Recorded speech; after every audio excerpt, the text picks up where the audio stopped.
Dr. Cyrus Hope was having a day that would go down in the annals of scientific history, not for his groundbreaking research, but for an utterly absurd reason. In the pristine white halls of his underground lab, where his experiments were supposed to be advancing humanity toward a new dawn of super soldiers, he was instead trying to figure out how to avoid getting a cup of coffee all over his new lab assistant. Tom, Cyrus, you're, really bad at this. Tom's voice echoed with a mix of exasperation and amusement, though Cyrus couldn't help but feel like the tables were turned in the most bizarre way that he was trying, with very little success, to hold a coffee cup that belonged to Tom, his body now, thanks to an accidental soul swap. As an accident-prone intern, Tom had been a perfect test subject for the team's latest experiment.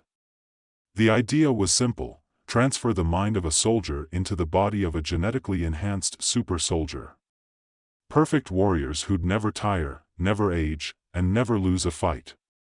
Cyrus had been fine-tuning this concept for years, but never once had he considered the personal consequences. The experiment had gone awry in the most unexpected way possible. When Cyrus had tried to test the system with himself, the soul transfer had affected them both. Now, stuck in Tom's body, Cyrus was trying to figure out how to stop the impending disaster while also navigating Tom's mundane world of coffee spills, awkward crushes, and unreturned text messages. "Hey! Did you even hear me? You spilled it on." Tom's voice suddenly cut off. "Wait. What's happening?" Cyrus felt an unmistakable twinge inside his chest, Tom's heart thudding in a way that didn't quite feel like his own. Was it possible that, in the madness of swapping souls, something was wrong? He glanced around, taking in the strange world that was Tom's life. From the poorly hidden pizza boxes under his desk to the faint scent of cologne that didn't quite match his usual, haphazard wardrobe, Cyrus was overwhelmed by how alien the body felt. Before he could further investigate, the lab doors swished open, and Dr. Evelyn Chase strode in, her presence cutting through the chaos like a surgeon's scalpel. "Cyrus, get it together," she snapped, her words sharp as knives. "The board's coming. We're presenting the new soul transfer technology in 30 minutes. You're still wearing that?" Cyrus felt his stomach drop. The pressure was mounting, and he wasn't even in his own body. His own reflection was foreign to him: Tom's awkward, pimply face, his ill-fitting lab coat, his shoes slightly too big. "Evelyn, stop stalling. You know what's at stake." "The funding, the future, everything," Evelyn said, her voice smooth but venomous. Her cold eyes flicked from him to the coffee spill and then back again. "Are you trying to sabotage this, or are you simply incompetent?"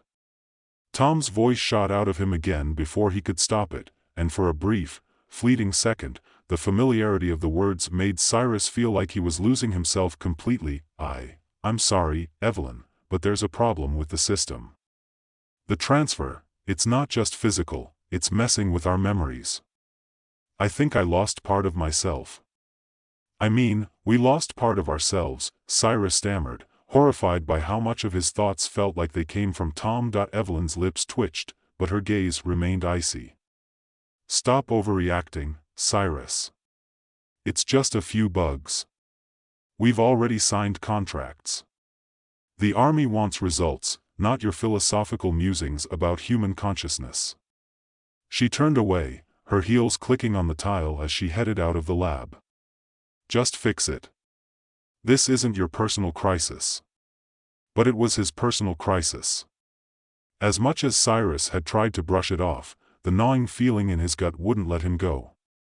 It wasn't just a matter of a physical swap, it was something deeper. The memories weren't just misplaced, they were blending together. Fragmented images of Tom's life, the occasional beer with friends, awkward dates, cheap apartments, now swirled in Cyrus's mind, tainting the once clear purpose that had driven him for years. And Tom? Where was Tom?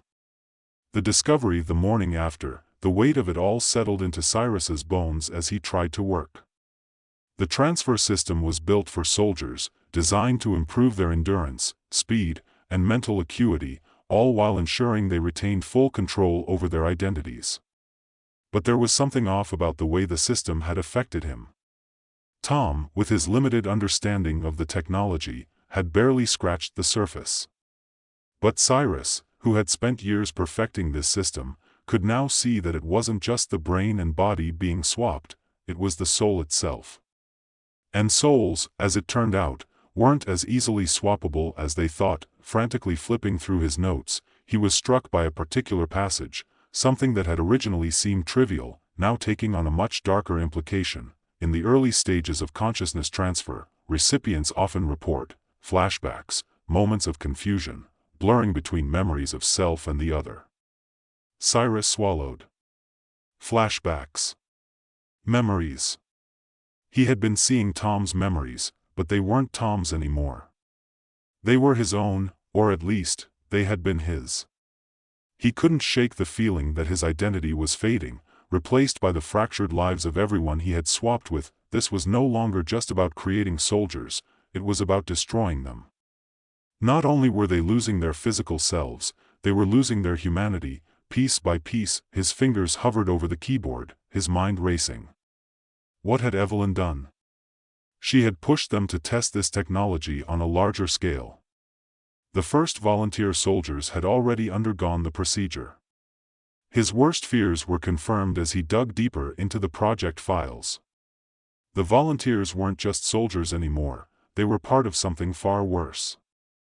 A hive mind of fragmented identities, a collective that had no clear leader, no clear direction. They were no longer individuals. They were just souls trapped inside empty bodies, slowly losing their grasp on their own existence.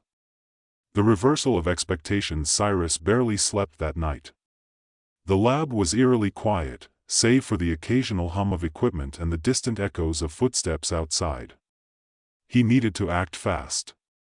The soldiers were already being deployed.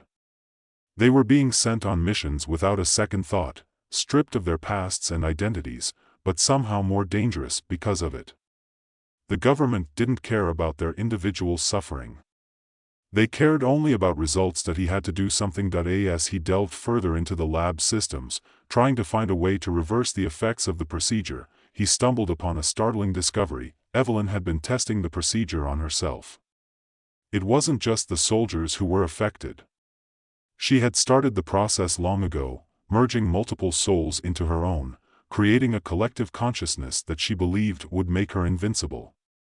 But she hadn't anticipated what would happen next. She had begun to lose herself, and now, she was on the verge of completing the final phase, merging the last fragments of her mind with the collective army.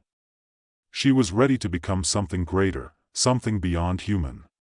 But she wasn't just making soldiers, she was creating an army of people who no longer had a place to call home, no memories to hold on to. Cyrus sat frozen in front of the glowing terminal, his fingers hovering above the keyboard, his mind racing. Evelyn had been playing God for too long, bending the very essence of human identity into something she could control, shape, and manipulate.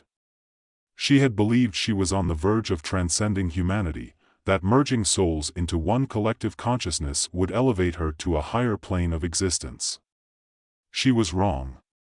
She had made herself something else, something terrifying, a thing of fractured minds and lost purpose, and now, she was preparing to do the same to an entire army of soldiers. She was going to erase them completely. The thought gnawed at him. His mind still felt dizzy. Tom's memories, no, his memories now, bleeding into his thoughts in a chaotic, disturbing flood. Was there a way to stop it without becoming like her? Was there a way to fix this before it consumed everything? His hands were shaking, but he couldn't stop. He had to do something. The system was designed to merge identities, to create the perfect soldier. But what if it could also split them? What if he could fracture Evelyn's mind, give the souls she had absorbed back their autonomy, and stop the collective hive before it consumed them all?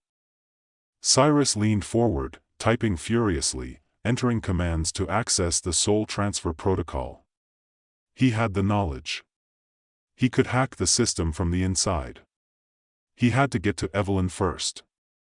She was the keystone. If he could reach her before she finalized the procedure, before she crossed the point of no return, he might still be able to save the soldiers.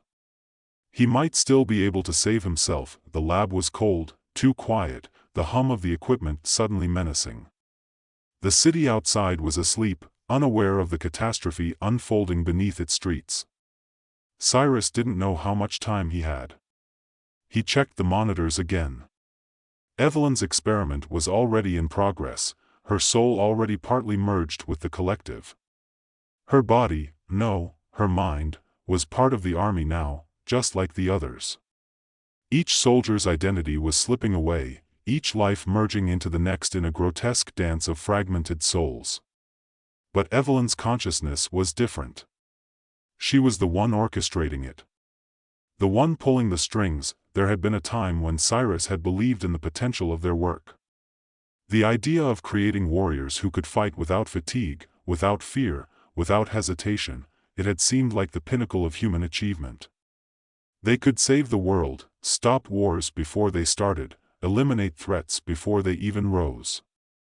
But now, the technology was creating something worse than war. It was creating slaves. And the worst part? He wasn't sure if he could escape it himself. If he managed to destroy Evelyn's plans, would he regain control of his own mind? Or had Tom, whoever Tom was, become part of him too, buried under layers of altered memories and fractured identities? His mind reeled at the possibility of losing himself forever. He'd already felt the pull of Tom's life, of Tom's thoughts, as though his own identity were slowly unraveling. If he stayed in this body too long, if he allowed himself to slip further into the chaos of fractured souls, would he be lost? Would he ever find himself again? The doors to the lab slid open with a soft hiss, and Cyrus's heart jumped.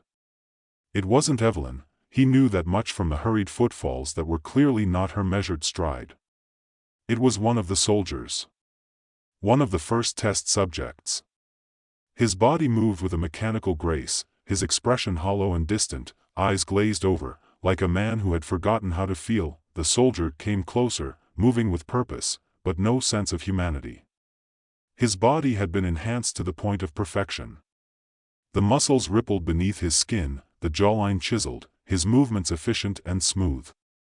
But there was nothing behind those eyes. No soul. Cyrus didn't move. He had to think fast. The soldier reached the central terminal, his fingers lightly brushing over the controls. The same system that controlled the soul transfer. Cyrus knew that if the soldier accessed the transfer protocol, it would be over. Not only would Evelyn complete her final stage, but it would be too late for any of them to reverse the process. The soldier would be lost forever, another fragment in a collective of fractured minds. Stop! Cyrus shouted, his voice hoarse with urgency, but the soldier didn't respond. His eyes didn't even flicker. There was no recognition, no hesitation, just a cold, machine-like obedience. Cyrus bolted from his seat, rushing toward the terminal, but the soldier's arm shot out faster than he could react. With a single motion, the soldier's hand gripped Cyrus's throat, lifting him off the ground with terrifying ease.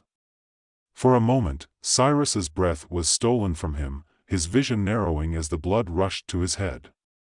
The soldier's strength was inhuman, and for the first time, Cyrus understood the true purpose of the project. The body had been enhanced, but the mind, the soul, was the casualty. Get off me!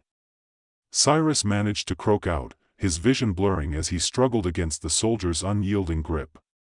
And then, just as quickly as it had begun, the soldier released him. Cyrus collapsed to the floor, gasping for air, his heart pounding in his chest. The soldier stepped back, a vacant expression still painted across his face, but there was a glimmer of something else in his eyes. A flicker, too quick to notice but enough to make Cyrus's heart skip a beat. The soldier was still there. Somewhere. Beneath the surface. Cyrus coughed, his throat raw, but he didn't have time to dwell on the soldier's reaction. He had to act fast. He stood up, gripping the desk for support, and turned back to the terminal. The soldier stood motionless, watching, as if waiting for something. As if waiting for orders that no longer came. Tom, Cyrus whispered, his voice thick with the weight of his own thoughts. Tom, if you're in there, help me. He wasn't sure if it was desperation, or if there was something deeper at work in the connection between him and the soldiers. Maybe it was the fragmented remnants of their souls reaching out. But in that moment, Cyrus felt something shift. The soldier's posture slackened, his eyes momentarily clearing. Cyrus rushed to the terminal and began typing at lightning speed. The soldier didn't stop him. The screen blinked to life, and Cyrus quickly accessed the deep-level control panel, where he could shut down the soul transfer protocol entirely. He could reverse the process, at least temporarily. If he did it fast enough, he could disrupt Evelyn's merge before she fully completed it. But just as his fingers hovered over the command key, the doors to the lab slid open again. This time, it was Evelyn. Her eyes, wide and wild, glowed with an unnatural intensity. "Cyrus," she purred, her voice calm yet full of an edge that made his skin crawl. "You should have joined me, you know. This was always going to happen. You were never going to be able to stop it." Cyrus looked at her, the weight of his decision bearing down on him. He could still fix it. He could still stop her, but was it already too late? Before he could respond, Evelyn smiled, and in that instant, Cyrus realized that the woman standing before him was no longer entirely human. She was something far worse, a collective of souls, trapped in one body, each screaming to be heard. And she had no intention of letting anyone take control of her plan. "I don't need your help, Cyrus," she said softly. "I'm already beyond you." Cyrus's pulse quickened. He had to act now, before the rest of humanity became nothing more than slaves to her vision of a perfect world. He slammed his fist onto the command key, initiating the shutdown of the protocol. The world seemed to hold its breath as the system hummed in response, lights flashing, alarms blaring. The soldier moved, but not in the direction Evelyn expected. The last thing Cyrus saw before the lab went dark was Evelyn's face, her perfect smile, as broken as the soldiers she had tried to control. The lab plunged into darkness. For a brief moment, there was nothing, just the oppressive silence, the hum of equipment dying with the flickering lights. Cyrus couldn't see, but he could feel it, the sudden shift in the atmosphere. The tension was palpable, like the calm before a storm. His heart pounded in his chest, each beat heavy with dread and adrenaline. The shutdown sequence had been initiated, but it wasn't clear yet whether it was enough to stop Evelyn. His fingers fumbled over the control panel, trying to navigate by instinct as the darkness wrapped around him. The soldier had moved, just out of his peripheral vision, and Cyrus could hear the faintest sound of shuffling, footsteps, but not regular. The soldier was still there, but he didn't know whose side he was on anymore. Not really. He couldn't let Evelyn finish this. The shutdown was his last shot. The system had been compromised, yes, but there was still a chance to rip the collective from her grasp before it solidified completely. He had to act fast. The longer the system ran in a weakened state, the greater the risk it might spiral completely out of control. And then, just as suddenly as it had gone dark, the emergency lights flickered back on, dim, but enough to make out shapes in the room. Evelyn stood at the far end of the lab, her silhouette sharp against the eerie red glow. She hadn't moved an inch when the shutdown sequence had triggered. Not even when the alarms blared, signaling the breach in the system. It was as if the chaos didn't affect her at all. Her smile, sharp, too knowing, cut through the shadows like a blade. "You think you can stop this, Cyrus?" Her voice was cold, too smooth, like ice settling in her veins. "I've already won." Cyrus could feel the weight of her presence, the power radiating from her. She wasn't just Evelyn anymore.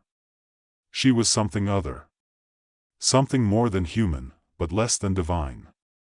She was the culmination of the project, the first successful integration of multiple minds into one singular body. But that success had come at a terrible price, her humanity. He didn't have time for her taunts. He didn't have time for anything. With a deep breath, he slammed his hands back onto the terminal, his fingers moving faster now, quicker than before. The shutdown process was still going through. The system was in disarray, and that was exactly what he needed. But something had shifted. The soldier, who had been standing still, now moved, slowly, like a sleepwalker, as if the fog of confusion was lifting from his mind. For a moment, their eyes met. Cyrus knew what he had to do. "Tom," he whispered, his voice barely audible, but somehow it carried through the room, cutting through the dissonant ringing of alarms. The soldier froze. The effect was immediate. The fog lifted from the soldier's eyes, and for the first time, there was clarity. It wasn't just Tom. It was the others. The soldiers, the ones whose souls had been scrambled into the collective, were beginning to wake up, slowly at first, hesitant, but then more forcefully, like drowning men reaching for the surface. Evelyn's smile faltered. Her eyes narrowed as she took a step forward. "What are you doing?" Her voice was tight, her control slipping. Cyrus didn't take his eyes off the soldier, the man whose soul had been trapped, whose identity had been stolen.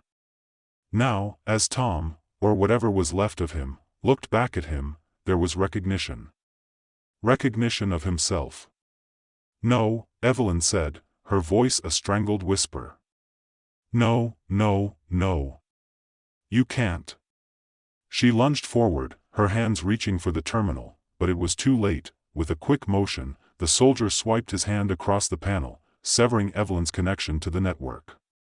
The lights flickered, and the terminal went dead, the lab quieting as the immediate threat of her merging minds was severed. Cyrus felt a wave of relief wash over him, though it was fleeting. He knew this wasn't over, not by a long shot. But for now, he had won this battle. Evelyn stood motionless, her face contorted with a mixture of disbelief and rage. For the first time, Cyrus saw her vulnerability. The perfect, godlike creature she had created, the one who believed herself to be above it all, was now just a woman, one who had gone too far, but even as he took a step toward her, he knew the battle wasn't finished. Evelyn wasn't done. She wouldn't just give up and walk away. She couldn't. The woman who had tried to shape reality itself wouldn't back down without a fight. And in her eyes, Cyrus saw the truth: she was no longer just one person. She was a collective. And the collective would do anything to survive. "I don't need the system anymore," she said, her voice trembling with rage. "I am the system. You've just made a mistake, Cyrus. You think you can shut me down? You think you can undo everything I've built? Everything I've become?" Her hand shot out, her fingers splayed wide, and the air around them seemed to thicken. The temperature dropped, and Cyrus could feel it, the pull, the tug of something ancient, something deep within her that hadn't just been forged by technology but by will. She was no longer bound by the rules of the body. She was a force of nature now. A mind, spread across countless lives, fused together in one body. She didn't need the lab to control them anymore. She didn't need the machines. She was already beyond that. Cyrus's heart beat faster as he realized what she meant. She wasn't just a woman, no longer merely a scientist. She was something else entirely. She was becoming the thing that would break humanity, an army without an army, a collective of shattered souls that had no allegiance except to her. And it was no longer just about the soldiers. It was about everyone, every mind, every soul she could claim as her own. The soldier, Tom, stepped forward, his hand trembling, but his resolve firm. "We're not yours to control anymore," he said, his voice low but strong. The others, the fragments of souls she had absorbed, were speaking through him now. They were waking up, all at once, and then, in that moment, the soldiers began to turn on Evelyn. They were more than her creations now. They were her undoing. As they moved together, the air hummed with the force of their collective will. Evelyn screamed. It was a primal, guttural sound. But it was too late. The collective had already fractured her. In that instant, the soldiers, no longer soulless drones, began to reclaim themselves. They were no longer under Evelyn's control. Each one was an individual once more, their memories returning, their identities reforming. Cyrus felt a weight lift from his chest. The storm was over, but the damage was done. He didn't know what came next, or if anyone could ever truly go back to the way things were. The soldiers, now freed, looked at him with a mix of gratitude and wariness. They weren't just warriors anymore. They were people again. People with their own stories, their own pain. He turned to look at Evelyn, who now stood broken, her once powerful form crumpled like a marionette with its strings cut. The soldiers had reclaimed their souls, but Evelyn? She was gone. The project, the dream, had become a nightmare. Cyrus couldn't help but feel a strange sense of emptiness. The victory was hollow. The cost had been too high. They had freed the soldiers, yes. But at what cost to their own humanity? Could they ever truly be whole again after what had happened? The soldier, Tom, approached him, his eyes uncertain but full of thanks. "What now?" he asked softly. Cyrus swallowed. "I don't know. But we rebuild. We fix what we can." And somewhere, deep inside, he knew they would all have to face the consequences of their actions. The human soul wasn't meant to be tampered with like this.